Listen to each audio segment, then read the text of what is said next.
Selena Diallo et bienvenue dans Connaître l'Allemagne. Aujourd'hui, j'ai décidé d'inviter quelques amis pour leur poser quelques questions concernant l'Allemagne. Donc, je vous présente. Allô, moi c'est Parigo. Non, c'est Jordi. C'est Johan et vous connaissez. Herman. Ok, et moi c'est Selena. Donc, du coup, la première question sera.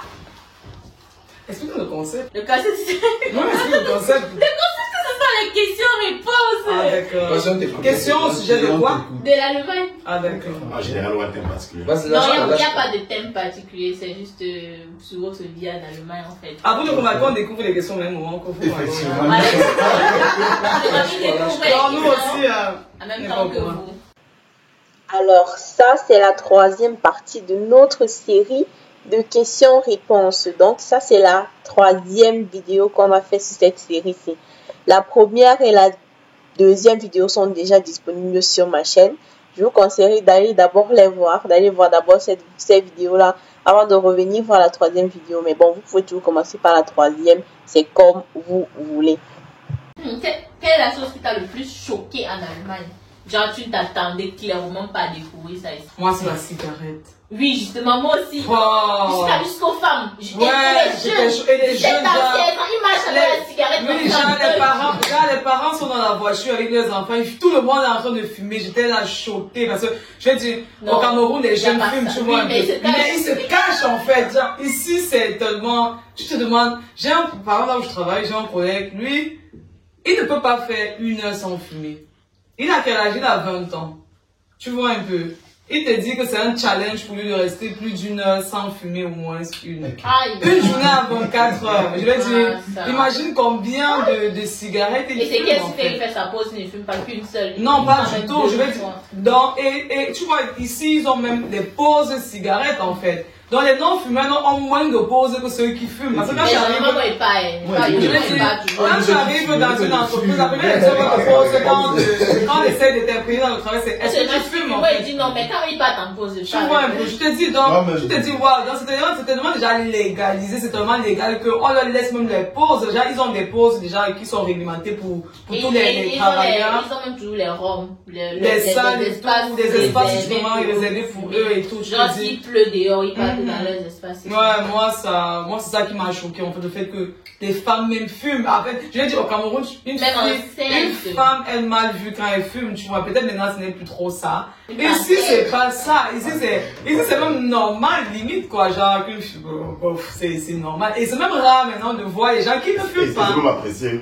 C'est même apprécié, oui. Les gens que j'ai rencontrés me disent toujours là, tu vois. Genre, ils disent malheureusement oui, tu vois. Donc, en fait, ils savent que c'est pas bien. Mais ils sont déjà quand même, ils sont déjà dedans. Pour moi, c'est un des trucs qui m'a choqué, pas peut-être le plus choqué, mais un des trucs qui m'a choqué parce que c'est qui t'a le plus choqué, c'est quoi? Le procès, ça vient pas ma tête rapidement, tu vois, il faut que je fasse beaucoup et tout, tu vois. Un des trucs qui m'a aussi marqué, c'est l'homosexualité, ouais. Genre, moi, nous sommes en Afrique, nous sommes un peu bantou, on n'est pas du tout sur moi, personnellement. Moi, j'ai fait un travail chez 2 personnes, chez 2 femmes. Ouais. En fait, écoutez l'histoire des femmes. L'autre était mariée avec un homme. Elle a eu peut-être 2 enfants. Et l'autre était mariée avec un homme. Elle a eu 2 enfants. Donc, les 2 couples ont divorcé. Donc, l'autre femme a divorcé là-bas. Et l'autre femme a divorcé là-bas. Et maintenant, les 2 femmes-là se sont mises ensemble. Elles ont maintenant déménagé, prendre les choses de l'autre, maintenant prendre les choses pour partir fonder une maison. Les 2 femmes là ensemble. Et maintenant, quand ils travaillaient, parce qu'il était dans le déménagement, tu vois, tu causes avec les enfants, ils disaient maintenant, pour eux, c'est nous que maintenant on a 2 mamans. Genre, avant, il y avait ma mère et mon père. Non, la femme m'expliquait, non, pas. Tu vois, genre, tu vois l'enfant, et on cause avec les enfants. Il dit que oui, grâce normal. On dit que depuis quand tu as su que ta mère était, il disait que ma mère a commencé à voir telle femme. Donc c'est pour l'envie, c'est pour moi, ils ont pas checké, tu vois. Maintenant, il sait pas comment moi j'étais un enfant, je sais que j'avais un père, une mère. Après maintenant, j'ai maintenant que 2 mères. Donc moi, il sait pas comment eux ils font pour faire ça, tu vois. En fait, c'est cet effet d'ouverture. C'est cet effet d'ouverture dans l'homosexualité là que vraiment. Et moi, ça m'a choqué. Et tu as remarqué que maintenant, dans tous les films, par exemple, on fait tout pour intégrer homosexuels. l'homosexuel en fait. Genre, c'est devenu vraiment la propagande de l'homosexuel. Il y a même des films où les héros sont les homosexuels. Exactement. Même dans les animés déjà. Même dans les animés, il y a plus les scènes comme ça. J'ai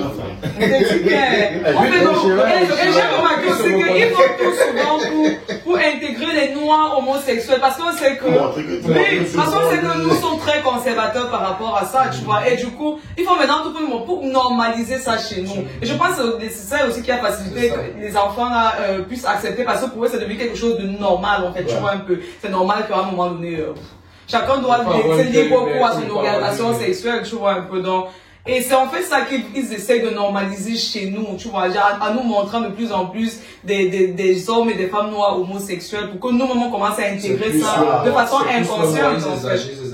Si tu vois un film, la plupart des films, le PD c'est l'homme justement. En fait, ils ont fait ça exprès. Parce que regardez par exemple la série Sex Education, par exemple, je prends un exemple, c'est que la plupart des gens ont vu ça, tu vois. Ils ont pris le petit noir là, et avec une famille chrétienne stricte. Pour montrer en fait à chaque enfant que même si ta famille est chrétienne stricte et tout, tu peux faire la test et devenir. Justement. Parce qu'on dit que de façon inconsciente, n'est-ce pas, tu es ce que tu écoutes. Mais je dis qu'il faut aussi savoir que les films reflètent aussi la réalité. Je ne dis pas non, mais on n'a pas besoin d'exposer ça comme ça. Mais dans ce sens, c'est vraiment de la propagande en fait. Tu vois un peu. Bon, je viendrai de dire que ce qui m'a le plus choqué, ici en Allemagne, c'est le fait qu'une maman a craché sur moi dans le Straßenbahn. Sérieux? Ouais. En fait, c'était genre, il rentrait des compos. Tu vois, souvent quand le Straßenbahn est stable, le tram est stable et tout. Genre, parfois les gens sont en train d'entrer, genre le chauffeur n'a pas vu quoi. Il se met directement à décoller. Moi là, j'étais pas encore en équilibre, tu vois. Donc, le jour quand il a commencé à rouler là, je suis allé maintenant, je suis pas tombé, oui. Je suis pas allé tomber chez la maman là, j'ai pris l'appui sur une barre de fer. Certes, je suis venu vers elle, mais je l'ai même pas frôlé. Elle a commencé à me dire comment, oh les noirs, on a pas notre place ici et tout, genre, gars, elle a craché sur moi. J'ai peur, elle dit que, c'est quoi ça? Je sais pas comment il va réagir, je sais pas comment il va faire, je rentre, je sais comment, je sais pas comment. Oui, il crache, pardon. Non. Du coup, je ne savais pas si peut-être j'ai réagi, il y a les caméras partout. Mais c'est elle qui a commencé, à partir du moment où elle commence, tu as elle a craché sur moi et tout. Ça va vraiment, la fin, j'ai pas digéré ça pendant une semaine. Je suis arrivé à la maison, j'ai frotté la partie. C'était ici, ça va toucher ici. J'ai frotté avec l'alcool. Frotté. J'avais peur. J'ai même chez le médecin, ça va me servir à quoi et tout. Ah, ok. Je suis resté. Tu as rien dit. Tu sais ce que moi j'avais fait. Tu devais faire quoi? J'étais vraiment choqué. Moi non. Vraiment très choqué. Moi non. La femme là. Il devait peut-être. Elle était avec. C'est pas mon problème. Mon frère, c'est pas mon problème. Elle était là, non. Elle ne sort pas du truc là. J'appelle la police. On reste là-bas. Elle bouge. Je suis qu'avec elle. Elle monte, je m'en fous. Il y a les mamans qui Parigo, je m'en fous si elle est maman. Je m'en fous si elle est comme ça. Parce que si tu laisses comme Parigo, comme tu as laissé, elle va prendre le prochain. On va faire la même chose, disant qu'elle va aussi laisser. Elle va continuer. Si tu faisais comme je te dis là, tu appelles la police. Pendant que la police est en train de venir, tu es là, tu bloques la mère, tu dis que continue à parler tes trucs là, tu ouvres, tu lances la caméra, tu filmes tout ce qu'elle dit. Tu continues à parler tes trucs, tu le hoches ta game pas.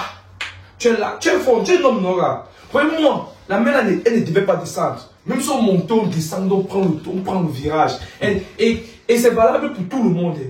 Quelle qu'en soit la personne, même si c'est un homme, il est fort. Tu es en train de partir au travail, tu es en retard, tu vas la bloquer là-bas. Je reste là-bas. Moi, je rends rien, je crache. Non, tu dis crache sur toi, tu as perdu. Tu sais ce que tu peux gagner. Tu sais ce que tu peux gagner quand tu... Le straff, on va te donner laisse-moi mettre. Moi, par exemple, il y a un pied. Tu parles pas de que tu as traumatisé par non, pas au boulot, je ne parle pas. Je bloque la balle. C'est un incident, en fait. Moi, par exemple, ça va arriver au boulot. Il y a un père dans notre compartiment. Sa tête, il n'est pas bien dans la tête, tu vois. À chaque fois qu'il voit comment on commissionne, à chaque fois qu'un noir passe à côté, il va te lâcher une insulte automatiquement. Lui, là, il est raciste. Genre, c'est connu dans l'entreprise que lui, il est raciste. Et si tu dis ça va à côté de lui, tu es un noir, il va t'insulter. il va automatiquement. Et moi maintenant, moi je l'avais, quand ils ont rentré le père, il insulte, on dit qu'il est fou, il est fou, il est fou. Un jour il m'a insulté, moi il dit que ça c'est la goutte d'eau qui a débordé le verre. Tu es fou non? Tu vas soigner ta foulée là, va venir travailler ici là. Il a dit que c'est la dernière fois qu'il m'insulte comme ça, je suis parti au bureau. Il a dit au chef que voilà ça, c'est pas la première fois qu'il m'insultait, il m'a insulté à plusieurs reprises. Et que s'il m'insulte encore une fois de plus, un truc se passe, je vous aurais prévenu. J'ai dit d'abord au bureau comme ça. Maintenant, c'est au bureau de voir s'ils vont partir le recycler, s'ils vont partir le dire. Le réprimander. Depuis le jour, il ne m'a plus jamais insulté. C'est au bureau de partir voir s'ils vont le réprimander. Parce que là, maintenant, s'il m'insulte encore, j'avais prévenu. Maintenant, s'il appelle ma police, j'ai fait mes trucs, je suis dans mes droits. Ou même s'il réagit peut-être d'une façon impulsive, que je me contrôle pas, peut-être il fait un truc comme ça. Le bureau connaît déjà que j'avais prévenu et il n'a rien fait. Donc, mais là, tu crois que même si tu réagis comme fait qu'un police vient faire, tu auras raison. Non, il bloque la personne. Ne laissez plus les trucs comme ça. Moi, je pense que j'aurais réagi comme par une. Non, moi, je peux même pas réagir comme par une. Je peux même pas. Parce que non. Avec ta troupe, elle aussi là comme ça. Ouais, moi, ça m'aurait aidé. Non. Tu ne craches pas sur moi. On parle du cas de c'est l'injure, par exemple, et que je l'injure. Là, ça va. Mais si elle crache sur moi, je crache aussi sur elle. C'est que ça va aussi. Là, c'est au Cameroun, ça peut encore passer. Non, même ici, ça peut passer. Par exemple, pour les bagarres, non, Johan, c'est genre la personne qui est dans le premier coup, c'est lui qui a tort. On ne veut pas savoir, machin. Si on bagarre, même si moi, il t'arrache 3 idées. Je ne veux pas bagarre avec je ne veux pas bagarre avec une mec qui a non, c'est bon. Il y a trop de paramètres qui entrent. Trop dans le public, des trucs comme ça. Pour la bagarre, par exemple, tu peux commencer à me cogner. Mais si je réussis à avoir le dessus de toi, c'est-à-dire que tu es peut-être accouché, je monte, je te frappe. C'est moi qu'on va arrêter. Les deux, vous avez vous deux, mais après tu... Justement, mais c'est moi qui vais payer. Parce que même si tu as commencé et je réussis à avoir le dessus, c'est qu'on dit ceci. Si je réussis à avoir le dessus, et c'est bon. En fait, c'est d'arrêter. Si dès que tu es accouché, dès que tu es couché, tu donnes seulement un coup. Je suis à temps. Parce que je suis fautif, quoi. Parce qu'on m'a dit non, là, on regarde, tu vois, mais les bagarres comme ça, on regarde qui est le plus blessé, en fait. Tu vois un peu. On regarde qui est le plus blessé. C'est lui-là que la personne qui est le plus blessé, c'est lui qui écoute moins de machin, en fait. Donc, ça vous dit que des trucs comme ça, ça choque. Ça peut marquer une vie. Tu vois. Moi, personnellement, à chaque fois que j'ai été victime de racisme, j'ai réagi instantanément. Donc, parce que moi, je suis toujours dans les... Non, mais quand peut-être dans les injures, comment je me bats, non, même si c'est les injures, même si mais c'est quand même déstabilisant d'être face à cette situation. Avec une grand-mère aussi. Il y a un TK. Genre, on devait sortir à Christouche qui est là. Il me dit, hey Bouddha, tu devrais pas laisser les trucs comme ça. Il dit qu'un jour là, il a subi cela. Ce qu'il a fait, c'est quoi? Où il devait se défendre là. Il n'est pas descendu. Il a entamé la salive dans sa dent. Il a entassé la salive. Après, il a fait vous. Le jour là était vexé quand il m'a dit ça, j'ai l'abus car j'ai ri, t'as su. Il faut comprendre qu'à un certain âge aussi, c'est pas dépendamment de sa volonté, tu vois. Elle est déjà... Arrête de trouver la raison. Tu es en train de supporter ça. Non, c'est pas en fait. C'est juste. Non, tu ne peux pas comprendre. C'est pas dépendamment de sa volonté. Pourquoi c'est seulement sur toi qu'elle a craché? Non, mais peut-être toute sa vie elle a été raciste et puis. Ça veut dire que c'est pas parce qu'elle est raciste, donc c'est pas que c'est par rapport au fait. Non, c'est que être raciste, c'est même pas mauvais. Le problème, c'est que être du respect avec la personne qui est en face de toi. Tu ne m'as manqué de respect. Tu craches sur moi en tant que qui? C'est un peu comme si une personne vient à vous, il te gifle en fait. Tu me gifles en tant que qui? Il te porte plainte parce que tu m'as giflé en fait. Et je gagne. Tu vois un peu. Tu m'as giflé. C'est la même chose. Un peu cracher sur toi, c'est encore une forme exagérée du mépris en fait. C'est un peu. Gars, c'est comme si une personne te méprise et tu as pitié de la personne. Tu n'as pas de pitié pour la personne, frère. Tu dois te défendre. Tu dois porter. Moi, j'appelle la police. La police ne vient pas, donc je vais rester avec la police. Je te dis, je vais rester. Il fallait voir comme j'étais parti parler au bureau par rapport. J'ai dit que j'ai parlé à mes chefs. Pour moi, c'était même pas mes chefs. Devant eux, je les ai parlé que la prochaine fois, on se reste. Je les ai dit ça cache. Que la prochaine fois, ça va prendre du feu. Moi, il dit ça cache. Moi, je dis la vérité. Moi, ce qui m'a le plus choqué, c'est un peu dans la direction, là, et tout, comme déjà dans la direction. Et c'est qu'il y a tout ce racisme là et tout. C'est genre, je partais à la bibliothèque. Lorsque j'arrive en haut sur la sortie, qui est vers la route qui mène vers le bureau, la bibliothèque et tout, je vois, on ne me touche pas derrière et tout, quoi. Qu'après, on m'appelle, j'ai hallo, hallo et tout. On ne me touche pas derrière, je vois les 2 policiers et tout, quoi. Ils me disent que contrôle de routine et tout, ils doivent me contrôler et tout. Je venais d'arriver en Allemagne dans 2 mois et tout, donc j'ai vraiment nouveau en Allemagne, quoi. Ce qui m'étonne, il me dit contrôle de routine et tout, ils doivent me contrôler et tout, quoi. Bon, c'est vraiment, comme dit, j'étais naïf, quoi, donc, il m'a dit, ok, ils sont venus me fouiller, il dit, en route, là, genre devant tout le monde, il y a le monde devant moi, il y a le monde devant moi. Ils t'ont pas demandé tes papiers, ils te fouillent eux-mêmes. Ils viennent me fouiller, et comme, quand je venais à l'Allemagne, j'aimais bien plier le pantalon, quoi. Il parlait de plier mon pantalon pour regarder son pantalon. Et il finit ne veut plus même pas. Il y a le charisme. Non, mais fouille pas toi, mais c'est après, c'est quand ils sont partis que je me suis rendu compte de ce qui s'est passé, que mais attends. Est-ce que c'est normal? Parce que c'est normal ce qu'ils viennent de faire. Là, il y a des gens devant moi, des gens derrière moi, c'est moi qu'on choisit. Justement. Pour me fouiller là en route devant tout le monde comme si j'ai volé un truc. C'est une humiliation en fait. Du coup, après ça, je me suis demandé que la prochaine fois que je vais parler à un policier pour un truc comme ça et tout, quoi. Dès qu'il va venir m'aborder, je retire le téléphone et dis que ok, tout ce qu'on va faire ici là, je vais enregistrer. Et tu vois, on me dit pourquoi tu me fouilles. Parce que c'est clair que, en général, dans les stations de métro et tout, si on te voit arrêter là peut-être pendant 1 heure de temps, tu ne fais rien. Là, c'est suspend le vidéo. Oui, on peut venir. S'il y a une situation particulière dans la vie, peut-être, je ne sais pas, on a recherché tel il y a un motif, là on peut te fouiller. Et en on te dit même pourquoi. Il y a eu des vols et des gens ont signalé des objets perdus. Est-ce qu'on peut voir ça par exemple? Voilà. C'est pas les vols. Non, c'est qu'on est en train de chercher. On est en train de chercher un dealer là-bas, il y a un truc de drogue qui est en train de tourner là-bas, et c'est pas que tu es noir qu'on te fout. Mais ça, non, ça, c'est ça. Parce que tu contrôles de routine, ça impliquerait qu'on serait aussi tout le monde. Quand tu contrôles de routine, tu sors tes papiers, tu montres en fait. C'est pas que quand tu tapes de corps, on te dit tes habits. Non, ce que tu as fait là, ça m'est arrivé aussi la même chose. J'étais avec Steve, on était ensemble, on venait d'arriver, tu vois. C'est un peu dans le genre où on me dit que le gay tourne là-bas. Le gay comme ça, on est des personnalités publiques. Comment on reste aux adresses et tout. Là-bas, en fait, c'est une station de métro. C'est un peu comme la gare centrale. C'est une station où il y a vraiment les échanges du policier. Mais ça, c'est illégal là-bas, tu vois. Et donc, du coup, ils ont cette image-là que le noir, forcément, dans 90% des cas, il est impliqué. Tu vois. Et il m'a vu avec Steve, on avait aussi notre look, on venait d'arriver. Il y a une façon de s'habiller. Moi, au fur et à mesure que j'ai vécu ici, il y a une façon de s'habiller qui donne les policiers les raisons de te contrôler. Et nous, quand on venait d'arriver. Les raisons faciales, on va pas discuter les raisons. Tout ça, c'est le.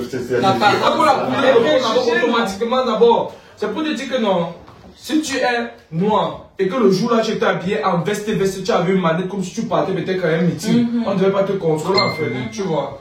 Il y a l'habillement et la face. Je comprends ce que tu dis, tu vois. Mais on va se dire la vérité, tout ça c'est la discrimination à la fin de la journée. C'est clair, non? On ne peut pas juger quelqu'un sur son apparence et tout, quoi. C'est clair. C'est que tout ça c'est clair. Donc on vous a contrôlé, on vous a aussi fouillé comme ça. Exactement. Et en fait, dans ce truc-là, il y a les Noirs et les Arabes. Ils subissent la même chose du secteur-là, tu vois. Donc, du coup, on sait déjà que ce sont les préjugés dans la tête. C'est que quand il y a le faux comme ça, on voit les Noirs, les Arabes et les Turcs, tu vois. On sait déjà. Justement. Tu vois, donc. Et comme était la solution à ça, c'est lorsqu'ils viennent déjà, lorsqu'ils t'ont déjà abordé. Tu sors le téléphone, tu les préviens, tu ne fais pas ça en cachette. Tu sors le téléphone, tu les préviens que tout ce qu'on va faire, sinon on va. Parce qu'on a le droit d'enregistrer. Tu as le droit d'enregistrer. Tant qu'ils sont au courant que tu enregistres. Je sens que tu leur dis je vais enregistrer. Là, quand tu vas leur dire ça, ils vont contrôler ce qu'ils vont te dire. J'avais expliqué que c'est un ami et tout. Et je lui ai dit que voilà, fais comme ça et tout. Et donc, celui qui m'appelle me dit que ouais, tu m'as dit là, ça a marché. Pourquoi? Parce que il t'allait faire sport et il a gagné son vélo quelque part et tout, quoi. Il revient pour récupérer son vélo qu'il a fermé avec la chaîne qui a le code. Il vient, il ouvre sa chaîne, il met le code, il a dit c'est son vélo. La police vient à côté là, ils disent que est-ce qu'il a les papiers du vélo? Mais qui marche avec les papiers du vélo déjà? Et du coup, dès que la police est venue et tout, il a d'abord sorti le téléphone, il a dit que tout ce qu'on va dire là, il va enregistrer et tout, quoi. Parce que non, peut-être après avoir échangé peut-être 2-3 paroles. Il m'a dit que lorsqu'il a sorti le téléphone, il a commencé à enregistrer. Le temps a baissé, les mots ont été choisis avec un peu, avec parcimonie, quoi. Ouais, avec plus de retenue. Mais c'était pas avec la police et tout, tu vois. En fait, je travaillais comme caissière dans un supermarché de la place. Et avant, je devais travailler dans un autre supermarché, tu vois. Et maintenant, j'étais dans un autre supermarché. Et il y a une dame qui vient, elle était vieille aussi. Elle était vieille. C'est le cliché des vieilles dames. Non, elle était vieille, tout le monde dit qu'elle était vieille. Elle vient, on dit ça comment? J'encaisse ses marchandises, tu vois, au moment de payer, elle me sort, elle donne et tout. Et je lui rembourse, elle me dit non, que j'ai mal remboursé. Qu'elle m'a donné telle somme au lieu de qu'elle m'a donné tel billet au lieu de. Je lui ai dit que non, moi j'ai vu le billet que tu m'as donné, tu vois, que vous m'avez donné, parce que je la voyais. Je dis, moi j'ai vu le billet que vous m'avez donné, ce n'était pas ce que vous êtes en train de dire là, tu vois, parce que quand ça, chez nous, la caisse là ne peut pas s'ouvrir sans que tu ne mettes le montant en fait, tu vois un peu. Donc j'ai mis le montant du billet que j'avais à main et je lui ai remboursé. Elle a commencé à signer là-bas que c'est ça qu'elle m'a donné. Après elle sort le même billet, me montre, elle dit que c'est à ça que ressemble par exemple 50 €. Tu vois un peu genre, c'est à ça que ressemble. Je dis que donc moi je connais pas quoi elle ressemble 50 €, ça fait pratiquement des années que je suis dans le mal, tu vois. Je connais pas quoi 50 €. À la caisse. Je suis à la caisse, je ne connais pas. Elle me dit que ça ressemble. Elle a insisté, moi, ça veut dire que tu vois bien, ça ressemble à 50 €. Peut-être vous n'avez pas ça chez vous, mais voici 50 € aussi. Je lui dis que mais attends. J'avais essayé le jour là que non, pas de ce que tu vois, je ne te rembourse pas. Parce qu'elle disait que je lui dis que non, je ne te rembourse pas. Je n'étais même plus avec elle. Elle a commencé à bavarder là-bas. Les gens là, j'étais en train de casser, j'encaissais les machines, je n'étais même plus avec elle, elle était en train de bavarder. Après ma collègue est venue, ma collègue me demande c'est quoi le problème et tout. Enfin, elle explique le problème à ma collègue et moi, je lui dis que voilà le problème et toi, elle me dit que non, sans l'argent. Je lui dis que moi, je ne peux pas lui donner l'argent. Va ouvrir ta caisse, non, tu retires, tu lui donnes. Mais moi, elle dit que je vais te rembourser. Je dis que ce n'est même pas une question de remboursement, c'est une question de. Elle m'a manqué de respect et je n'accepte pas ça en fait. Je suis à la caisse ici. Et en plus, elle va escroquer. Exactement. Elle donne 10 €, tu rembourses le 10 €. Elle me dit que non, je lui ai donné peut-être. Je lui dis que, justement, je lui ai dit que. Si elle est manquée dans ma caisse, c'est moi qu'on arrête en fait. Tu vois, elle me dit non, je vais te rembourser. Je dis qu'il n'y a pas question de ça. Elle m'a manqué de respect et je me vois pas en train de sortir. Je lui dis ouvre ta caisse, puisqu'elle a aussi une caisse. Je lui dis ouvre ta caisse, tu retires l'argent, tu lui donnes et après tu vas rembourser. Tu vois un peu le manquant qu'il y aura dans ta caisse. Mais moi, personnellement, je ne retire pas mon argent pour lui donner. C'est pour ça qu'elle me dit non, le grand cheval béni, ça va te créer. Je dis que ça n'a qu'à me créer. On va regarder les caméras de surveillance de toutes les façons. Tu n'as rien à craindre. Je m'en foutais même déjà. Parce qu'il y a toujours les caméras de surveillance. Justement, moi, elle m'a manqué de respect et du coup, je n'accepte pas le manque de respect. Je lui ai dit non, je ne sors pas l'argent. Merci. Va ce que tu veux, mais. On doit pas se faire. Oui, mais ça doit se faire dans le respect aussi, en fait. Quand je bloque, j'appelle la police. Elle continue à cacher. L'appel est en cours. On soit l'appeler. On a envie de cracher sur moi ici, dès qu'elle crache comme ça, je filme encore le selfie de ça. Et dans tes femmes, tu le filmes à l'arrêt des familles. Avant de suivre, j'ai fait le selfie pour qu'on voit. En plus, je vais pas faire des preuves. Oui, si c'est que ça descend, ça. Tu vas chercher le roi. Ah, c'est trop. Ça dit que ça va très mal. La prochaine question, alors. Maman, on a perdu, on a ça, c'est une question à suivre.